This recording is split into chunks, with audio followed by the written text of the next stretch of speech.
जनपद इस वक्त की बड़ी खबर के साथ एक बार फिर से आपके सामने मौजूद है, जहां पर चलेंगे सबसे पहले और बड़ी अपडेट में आपको बताएंगे उत्तर प्रदेश, उत्तराखंड, पंजाब, गोवा और मणिपुर से आ रही चुनाव की बड़ी अपडेट के बारे में एक एक करके पूरी जानकारी अब तक पहुंचाएंगे। सबसे पहले चलेंगे बड़ी खबर में आपको बताएंगे दोस्तों की अखिलेश यादव ने एक ऐसा बयान दिया है जिसके बाद उत्तर प्रदेश के अंदर एक बार फिर से क्या समाजवादी पार्टी और बहुजन समाज पार्टी एक साथ मिलकर असेंबली यानी विधानसभा चुनाव लड़ने जा रही है। इसको लेकर बड़े संकेत मिले हैं। भाजपाइयों ने भी इस पर प्रतिक्रिया दी है। कड़ी प्रतिक्रिया बीजेपी की तरफ से सामने आई है। दोस्तों क्या है पूरा मामला, इसके अपडेट भी आप तक पहुंचाएंगे। वहीं पर कांग्रेस पार्टी के दिग्गज नेता जो कांग्रेस पार्टी के लिए पश्चिमी उत्तर प्रदेश में सबसे ज्यादा वोट इकट्ठा करते थे, ऐसे बड़े नेता समाजवादी पार्टी में शामिल हो गए। दोस्तों कौन है ये, इसके अपडेट भी आप तक पहुंचाएंगे। इसी के साथ में चलेंगे एक और बड़ी खबर की तरफ, जहां पर भारतीय जनता पार्टी के आईटी विभाग के प्रभारी पर अखिलेश यादव ने कराए एफआईआर। सरकार बनने के बाद एक बड़ी कार्रवाई की जाएगी। और वहीं आपको बताएंगे दोस्तों समाजवादी पार्टी ने उत्तर प्रदेश के 10 मार्च को आने वाले चुनाव के नतीजे के बाद 11 तारीख को सीएम योगी आदित्यनाथ का उत्तर प्रदेश से दिल्ली की तरफ रिटर्न जाने का टिकट कटा दिया है। दोस्तों इसको लेकर भी अब बवाल बीजेपी की तरफ से भी इस पर दी गई है प्रतिक्रिया। बताएंगे आपको क्या कुछ कहा गया है। वहीं पर दोस्तों समाजवादी पार्टी ने बड़े बड़े अधिकारियों को सस्पेंड करने और तबादला करने की मांग की है। भारतीय जनता पार्टी के कार्यकर्ता की तरह कर रहे हैं काम। इसी बीच आपको बताएंगे चंद्रशेखर ने क्या बयान दिया है और अखिलेश यादव का करेंगे क्या समर्थन, इसको लेकर भी बड़ी अपडेट सामने आ रही है। वहीं पर दोस्तों नरेंद्र मोदी की तस्वीरें अब वैक्सीन सर्टिफिकेट पर दिखाई नहीं देगी। इलेक्शन कमीशन ने की है बड़ी कार्रवाई और एक एक करके चलेंगे सभी बड़ी अपडेट की तरफ सारी बड़ी जानकारी अब तक पहुंचाएंगे। लेकिन उससे पहले दोस्तों अगर आप भी उत्तर प्रदेश के अंदर सत्ता परिवर्तन की जोरदार लहर बहते हुए देखते हैं और कहीं ना कहीं साइकिल जबरदस्त रफ्तार में चल रही है, अगर आप भी इस बात का करते हैं पूरा समर्थन, तो इस वीडियो को लाइक करके लाल बटन दबाकर चैनल को सब्सक्राइब करके घंटी को दबाकर कमेंट बॉक्स में 22 में चलेगी 22 के लिख कर जरूर समर्थन दर्ज कराइएगा। चलते हैं सबसे पहले और बड़ी अपडेट की तरफ, जिसमें आपको बता दें कि अंबेडकर नगर के अंदर अखिलेश यादव ने एक ऐसा बयान दिया है जिसके बाद दोस्तों भारतीय जनता पार्टी के नेताओं के कान खड़े हो गए हैं। उत्तर प्रदेश विधानसभा चुनाव 2022 की तारीखों के ऐलान के बाद 7 चरण में उत्तर प्रदेश के चुनाव होंगे। 10 मार्च को नतीजे सामने आएंगे, लेकिन उससे पहले राजधानी लखनऊ के अंदर एक कार्यक्रम को संबोधित करते हुए अखिलेश यादव ने एक ऐसा बयान दे दिया है जिसके बाद समाजवादी पार्टी और बसपा के बीच क्या गठबंधन हो सकता है, इसको लेकर सुगबुगाहट तेज हो गई है। दरअसल दोस्तों अखिलेश यादव ने मायावती पर टिप्पणी करते हुए कहा कि मुझे उनके आशीर्वाद चाहिए और आगे अखिलेश यादव ने कहा कि वो चाहते हैं कि मायावती समाजवादी पार्टी और अम्बेडकर वादियों को भारतीय जनता पार्टी को हराने के लिए आशीर्वाद दे। सीएम योगी आदित्यनाथ के क्राइम कंट्रोल पर भी अखिलेश यादव ने जोरदार तंज कसा है, लेकिन उनकी तरफ से मायावती को लेकर जो आशीर्वाद देने की बात कही गई है दोस्तों, कहीं ना कहीं राजनीति में इस तरीके के बयान के 2 तरीके के मतलब निकलते हैं। एक तो बड़े होने के नाते उन्होंने आशीर्वाद मांगा है और दूसरा इशारों में संकेत दिए हैं कि बसपा और समाजवादी पार्टी साथ में आ सकती है। सपा बड़ी पार्टी के तौर पर लीड करेगी और बसपा पूरी तरीके से सपोर्ट करेगी। राज्य के अंदर बीजेपी का होगा सुपड़ा साफ, इस तरह की भी हो सकती है रणनीति। लेकिन इसको लेकर अखिलेश यादव के 2-3 बयान और सामने आएंगे, तभी क्लियर हो पाएगा। आप लोग क्या समझते हैं लिखकर बताइएगा जरूर। एक और अपडेट की माने दोस्तों तो कांग्रेस पार्टी के लिए पश्चिमी उत्तर प्रदेश में सबसे ज्यादा वोट इकट्ठा करने वाले और सबसे बड़े दिग्गज नेता के तौर पर जाने जाने वाले कांग्रेस पार्टी के नेता इमरान मसूद ने भारतीय जनता पार्टी को हराने के लिए समाजवादी पार्टी का साथ देने का खुला ऐलान कर दिया है। उन्होंने मीडिया से बात करते हुए कहा कि पहले भी कयास लगाए जा रहे थे कि मैं समाजवादी पार्टी में जाऊंगा और मैंने अब फैसला ले लिया है कि भारतीय जनता पार्टी को हटाना है तो समाजवादी पार्टी ही बीजेपी को हटा सकती है। और उन्होंने कहा कि इसलिए मैं समाजवादी पार्टी के साथ में हूँ। उन्होंने इसी के साथ में आज मीटिंग बुलाई है, उनके पुराने साथी भी मौजूद रहेंगे। सभी लोग मिलकर आगे की रणनीति पर फैसला लेंगे। इमरान मसूद पहले ही पार्टी यानी कांग्रेस पार्टी का विधानसभा चुनाव में समाजवादी पार्टी से गठबंधन करने को लेकर लगातार कहते रहे हैं। उन्होंने कहा कि कांग्रेस पार्टी अकेले दम पर बीजेपी को नहीं हरा पाएगी, ये बात पत्थर पर लिखी हुई लकीर है। लेकिन दूसरी ओर ये भी तय है कि समाजवादी पार्टी और कांग्रेस पार्टी अगर एक साथ मिलकर चुनाव लड़ती है तो भारतीय जनता पार्टी को आसानी से भी हराया जा सकता है, क्योंकि दोनों पार्टी अपनी अपनी ताकत रखती है और दोनों अगर मिल जाए तो राज्य के अंदर कुछ बड़ा परिवर्तन जरूर हो सकता है। दोस्तों इमरान मसूद इस मत के नेता थे, लेकिन कांग्रेस पार्टी और समाजवादी पार्टी के बीच में अलायंस नहीं हो पाया, गठबंधन नहीं हो पाया। उसके कई कारण हैं, जिसके बाद उन्होंने फैसला लिया है कि अब सपा का साथ दिया जाए, सपा के साथ मजबूती से खड़ा हुआ जाए, क्योंकि सपा सबसे मजबूत पार्टी आज की डेट में विपक्ष का बीजेपी के सामने खड़ी है। और ऐसे में अखिलेश यादव के तौर पर एक मजबूत नेतृत्व भी है और उत्तर प्रदेश के अंदर सबसे बड़ा काडर विपक्षी पार्टियों में अगर किसके पास है तो समाजवादी पार्टी के पास सबसे एक्टिव काडर है। सबसे ज्यादा लोग समाजवादी पार्टी से जुड़े हुए हैं और ऐसे में दोस्तों बहुमत से कई बार सपा ने सरकार बनाई है और इसीलिए कह सकते हैं कि समाजवादी पार्टी आज की डेट में बीजेपी के सामने सबसे मजबूत प्रतिद्वंदी है। इसके सिवा जो भी पार्टियां दिखाई पड़ती हैं वो केवल और केवल सपा के ही वोट में सेंध मारेगी, ये बात लगभग तय हो गई है। इस पर आप लोग क्या कुछ कहना चाहेंगे लिखकर जरूर बताइएगा। और ऐसे में दोस्तों क्या अन्य विपक्षी पार्टियों को भी सपा के साथ में मिलकर विपक्ष की एक मजबूत धारा बहानी चाहिए? आप लोग को क्या कुछ लगता है लिखकर जरूर बताइए। चलते हैं एक और बड़ी अपडेट की तरफ, जहां पर अखिलेश यादव ने भारतीय जनता पार्टी के आईटी विभाग के प्रभारी अमित मालवीय को लेकर जोरदार हमला बोला है। समाजवादी पार्टी के अध्यक्ष अखिलेश यादव ने कहा कि उनकी पार्टी की कानून से जुड़ी हुई टीम ने भारतीय जनता पार्टी के आईटी विभाग के प्रभारी अमित मालवीय के खिलाफ प्राथमिकी दर्ज कराई है। अखिलेश यादव ने उन पर पार्टी के नेतृत्व को और उनके छवि को खराब करने के लिए ट्विटर के माध्यम से गलत सूचना फैलाने का आरोप लगाया है। हाल ही में अमित मालवीय ने में अखिलेश यादव को लेकर उनकी पत्नी डिम्पल यादव और उत्तर प्रदेश के पूर्व मंत्री अभिषेक मिश्रा और MLC पुष्पराज जैन सहित कई और अन्य लोगों की एक तस्वीर साझा की है। फोटो में कैप्शन दिया गया है कि 2015 में अखिलेश यादव ने फ्रांस के ग्रासे में एक प्रतिनिधि मंडल के नेतृत्व इस आधार पर किया था कि कन्नौज में एक परफ्यूम पार्क बनाना है। इस तस्वीर में व्यवसायी दोस्तों को देखा जा सकता है जिनके घर पर हाल फिलहाल के अंदर छापेमारी की गई थी और बड़ी संख्या में दोस्तों नोट बरामद की गई थी। यानी अखिलेश यादव की छवि बिगाड़ने को लेकर इस तरीके के फोटोशॉप करके उसको वायरल किया जा रहा है, जिस पर अखिलेश यादव ने कहा कि इत्र बनाने वाला जिसके कब्जे से नकदी नोट जब्त की गई थी, जिसे बाद में गिरफ्तार कर लिया गया, वो पीयूष जैन है जो तस्वीर में नहीं है। उन्होंने कहा कि दिल्ली में बैठे बीजेपी के नेता चुनाव से पहले माहौल खराब करने के लिए उत्तर प्रदेश में अफवाहें फैला रहे हैं। एक सवाल के जवाब में अखिलेश यादव ने कहा कि पहले मामला दर्ज कराएंगे और सरकार आने के बाद कड़ी से कड़ी कार्रवाई की जाएगी। दोस्तों, एक फेक न्यूज के तहत अखिलेश यादव की छवि को बर्बाद करने, छवि के साथ खिलवाड़ करने की कोशिश की जा रही है। उनको भ्रष्टाचारियों के साथ में खड़ा दिखाकर किसी न किसी तरीके से बदनाम करने का पूरा प्रयास किया जा रहा है। आपको बता दें कि इस पूरे मसले को लेकर अखिलेश यादव ने तीखी प्रतिक्रिया दी है। इसी के साथ में सपा ने 11 मार्च को कराया सीएम योगी आदित्यनाथ का रिटर्न टिकट। दरअसल सपा के प्रमुख अखिलेश यादव ने कहा था कि योगी आदित्यनाथ कह रहे हैं कि वो चुनाव लड़ना चाहते हैं, लेकिन उनको पता ही नहीं है किस सीट से चुनाव लड़ना चाहते हैं। यानी मुख्यमंत्री जो सिटिंग सीएम है उन्हीं को नहीं पता कि किस सीट से वो चुनाव लड़ेंगे। तो ऐसे में भारतीय जनता पार्टी बाबा को टिकट देने को तैयार नहीं है, जिसके बाद समाजवादी पार्टी के एक नेता ने 11 मार्च का टिकट कटवा दिया और कहा कि बाबा जी 10 तारीख को नतीजा सामने आएगा, 11 तारीख को आप लखनऊ से दिल्ली की तरफ रवाना हो जाइएगा, आपके रिटर्न टिकट हमने कटा दिया है। समाजवादी पार्टी अब उत्तर प्रदेश पर राज करेगी। यानी दोस्तों, उनके इस ट्वीट के बाद लोग इस पर काफी शेयर कर रहे हैं, कमेंट भी करते हैं। आप लोग लिखकर जरूर बताइएगा समाजवादी पार्टी के नेता की इस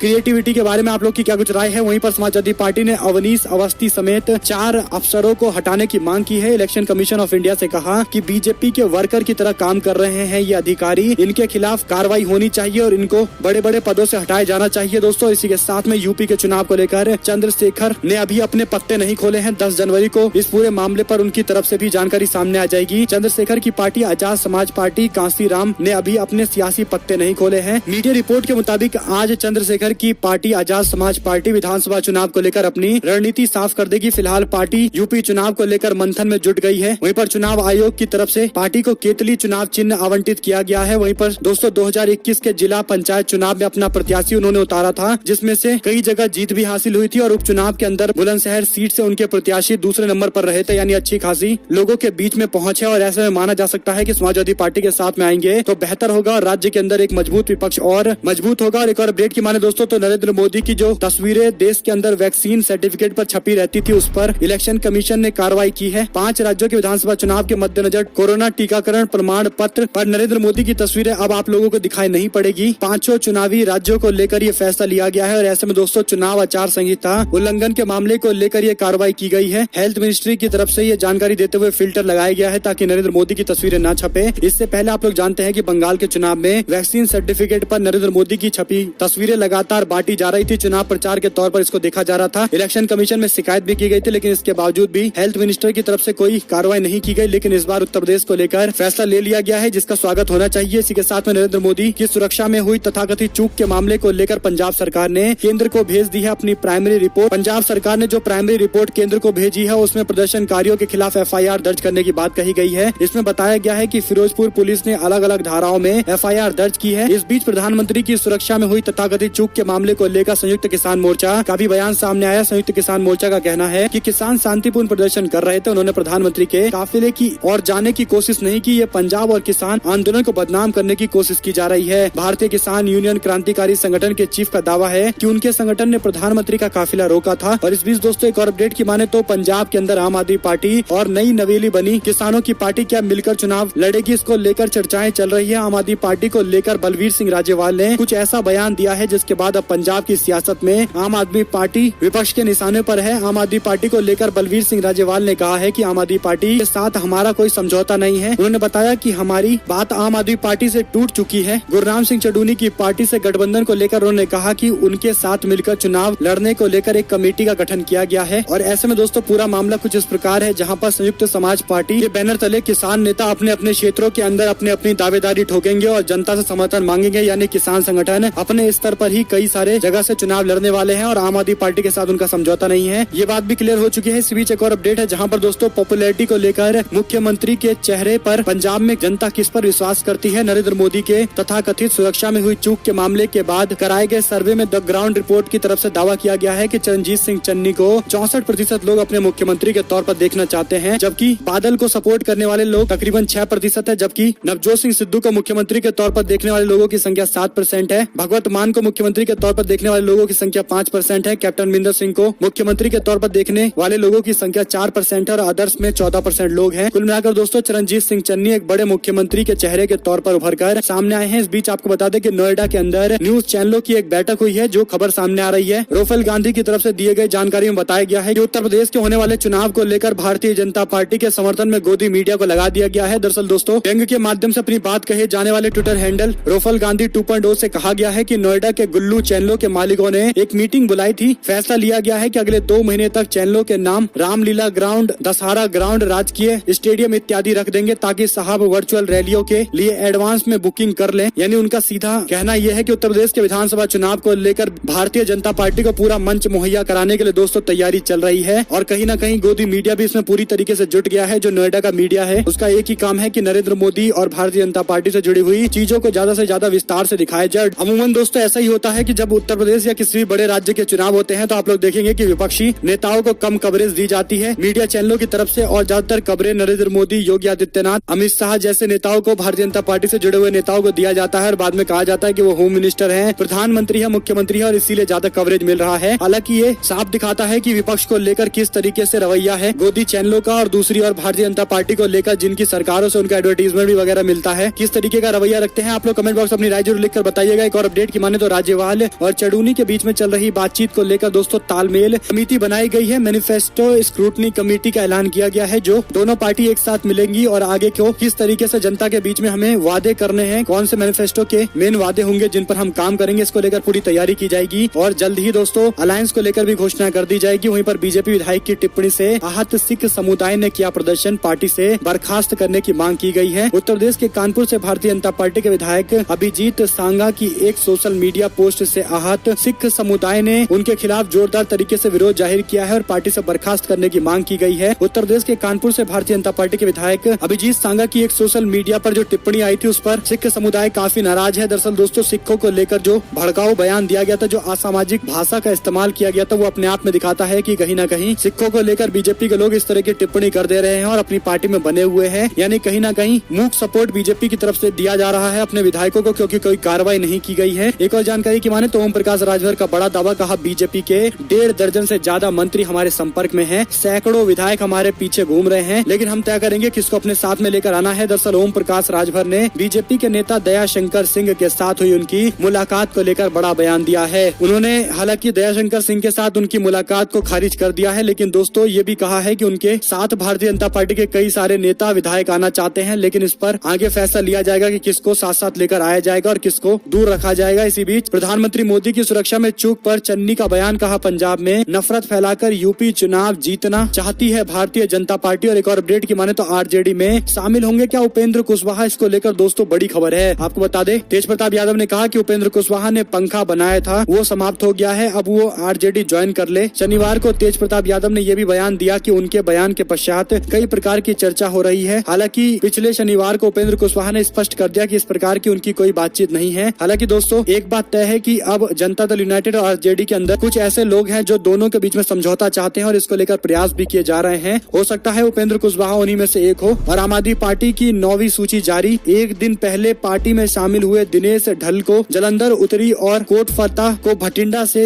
टिकट दिया गया है। जलंधर में ही राघव चड्ढा के नेतृत्व में अकाली दल से किनारा करके आम आदमी पार्टी में आने वाले अमित रतन कोट फतेह को भटिंडा के देहात से सीट से दिया गया है टिकट और उनको उम्मीदवार बनाया गया है। वहीं पर रविवार को आम आदमी पार्टी ने 9वीं सूची जारी करते हुए जानकारी दी है। इसी बीच दोस्तों सुल्ली डील के मामले को लेकर पकड़ा गया मास्टरमाइंड ओंकारेश्वर ठाकुर, ऐसे रची थी मुस्लिम महिलाओं के खिलाफ साजिश। मुस्लिम महिलाओं की नीलामी के मामले को लेकर जिस तरीके से विवादित सुल्ली डील ऐप बनाया गया था, उसके बाद अब ओंकारेश्वर ठाकुर इंदौर से दबोचा गया है। दिल्ली पुलिस ने बुल्ली बाई ऐप के मास्टरमाइंड को गिरफ्तार किया था, उसके बाद आगे और खुलासे होते चले गए और एक के बाद एक गिरफ्तारी होती चली गई। और पुलिस की इस कार्रवाई को लेकर लोग काफी तारीफें कर रहे हैं और कह रहे हैं कि यही होता है देश का पुलिस प्रशासन, जो पूरी तरीके से जनता के हितों में काम करे, जनता के खिलाफ जो बयान दे उसके खिलाफ इसी तरीके की ठोस कार्रवाई होनी चाहिए, ताकि आगे आने वाले दिनों तक भी इन लोगों को याद रहेगा। और एक और जानकारी की माने दोस्तों तो जिस तरह आर्टिकल 370 खत्म हुआ है, उसी तरीके से निजाम और असदुद्दीन ओवैसी का नामो निशान मिट जाएगा। तेलंगाना में बोले हेमंत बिस्वा शर्मा। मुख्यमंत्री के चंद्रशेखर राव पर भी निशाना साधते हुए उनकी तरफ से ये बयान दिया गया है। इसी बीच दोस्तों भारतीय जनता पार्टी ने कांग्रेस पंजाब के सीएम चन्नी पर बोला हमला, पूछा प्रियंका गांधी वाड्रा की संवैधानिक हैसियत क्या है, जो उसको सीएम चन्नी की तरफ से पूरे मामले पर ब्रीफ किया गया है, पूरी जानकारी दी गई है। भारतीय जनता पार्टी की तरफ से सवाल खड़े किए जा रहे हैं, लेकिन दूसरी ओर दोस्तों बीजेपी के सांसद वरुण गांधी भी हुए कोरोना संक्रमित। बोले उम्मीदवारों और पार्टी के कार्यकर्ताओं को भी लगने चाहिए टीके, तीसरा डोज उनको भी दिया जाना चाहिए। इसी के साथ में भारतीय वाणिज्य दूतावास ने सिख टैक्सी चालक पर हमले की घटना को बेहद परेशान करने वाला बताया है। दरअसल दोस्तों नवजोत पाल कौर द्वारा 4 जनवरी को ट्विटर पर अपलोड किए गए 26 सेकंड के एक वीडियो में जिस तरीके से दिखाई पड़ रहा है कि एक व्यक्ति हवाई अड्डे के बाहर सिख टैक्सी चालक के साथ मारपीट करता हुआ दिखाई दे रहा है। उसके बाद दोस्तों भारत सरकार की तरफ से ये टिप्पणी की गई है। वहीं आपको बता दें कि भारतीय जनता पार्टी को तृणमूल कांग्रेस के गोवा में चुनाव लड़ने से फायदा होगा और इसीलिए संजय राउत ने कहा कि गोवा का चुनाव जीतना भाजपा के लिए आसान नहीं है, लेकिन इसीलिए आम आदमी पार्टी और टीएमसी जैसे दलों को बीजेपी ने मदद करने के लिए और कांग्रेस पार्टी की राह में रोड़े अटकाने के लिए भेजा हुआ है। इन दोनों के चुनाव लड़ने से फायदा भारतीय जनता पार्टी को होगा, इसमें कोई दो राय नहीं है। जनता भी ये जानती है अगर 2-2, 4-4 विधायक भी तोड़ेंगे तो कहीं न कहीं राज्य के अंदर बीजेपी फिर से सरकार बनाने में सफल हो जाएगी, क्योंकि इससे पहले भी कई विधायकों को तोड़कर भारतीय जनता पार्टी ने अपनी सरकार राज्य में बना ली थी। वहीं दोस्तों यूपी की सरकारी राशन के सामान से हटाई जा रही है मोदी योगी की फोटो। आयुक्त खाद्य का आदेश, उन्होंने कहा कि जितनी भी ये तस्वीरें हैं उन सभी को हटाया जाए, क्योंकि ये प्रचार के अंदर आती हैं और ऐसे में प्रधानमंत्री हो या योगी आदित्यनाथ दोनों एक पार्टी के लिए प्रचार करते हैं, तो उनकी तस्वीरें अब इन चीजों पर नहीं होनी चाहिए, पब्लिक डिस्ट्रीब्यूशन सिस्टम में नहीं होना चाहिए। इसके साथ में तेजस्वी यादव बोले, कहा मैं सिंगल से शादीशुदा हो गया, लेकिन नीतीश कुमार अब तक नहीं बुला पाए बैठक। बिहार में बनेगी हमारी सरकार, तभी लेंगे आगे कुछ बड़ा फैसला। तेजस्वी यादव ने कहा कि जाति आधारित जनगणना को लेकर बिहार सरकार अभी भी कोई फैसला नहीं ले पा रही है। सीएम नीतीश कुमार जातीय जनगणना कराना नहीं चाहते, इसके लिए उन्होंने दावा किया है कि बिहार में हमारी सरकार यानी तेजस्वी यादव आरजेडी महागठबंधन की सरकार बनेगी, उसके बाद ही आगे कुछ हो पाएगा, क्योंकि अभी दिखाई नहीं पड़ता कि नीतीश कुमार इस मामले को लेकर बिल्कुल भी सेंसिटिव है। इसी के साथ में बिहार विधान परिषद के चुनाव को लेकर विपक्षी महागठबंधन में बट गई सीटें। एनडीए में अभी भी इंतजार हो रहा है कि कब होगा, कैसे होगा, क्यों होगा, तय नहीं हो पा रहा। दोस्तों एनडीए के अंदर सब कुछ ठीक नहीं है, ये इस बात से ही पता चल सकता है। वहीं बिहार में नया समीकरण बनने जा रहा है जातीय जनगणना के मुद्दे को लेकर। आरजेडी के बाद नीतीश कुमार के साथ में कांग्रेस पार्टी भी खड़ी है, कह दिया हम पूरी तरीके से सपोर्ट करेंगे। बीजेपी ने इसका विरोध किया है। वहीं पर मणिपुर के अंदर विधानसभा चुनाव से पहले कांग्रेस पार्टी के लिए बुरी खबर, बीजेपी में शामिल हो गए विधायक डॉक्टर चल्टरनियन एमओ। कांग्रेस पार्टी के वरिष्ठ विधायक है जिन्होंने पार्टी को तगड़ा झटका देते हुए एनपीपी पार्टी ज्वाइन कर ली है। इसी बीच दिलचस्प हुई यूपी की सियासत, पिता मुलायम सिंह यादव की सीट से चुनाव लड़ सकते हैं अखिलेश यादव। सूत्रों की माने तो अखिलेश यादव मैनपुरी की सदर सीट से विधानसभा चुनाव लड़ सकते हैं। इसको लेकर अखिलेश यादव पहले ही संकेत दे चुके हैं। दरअसल अखिलेश यादव ने इशारा किया था कि वो पिता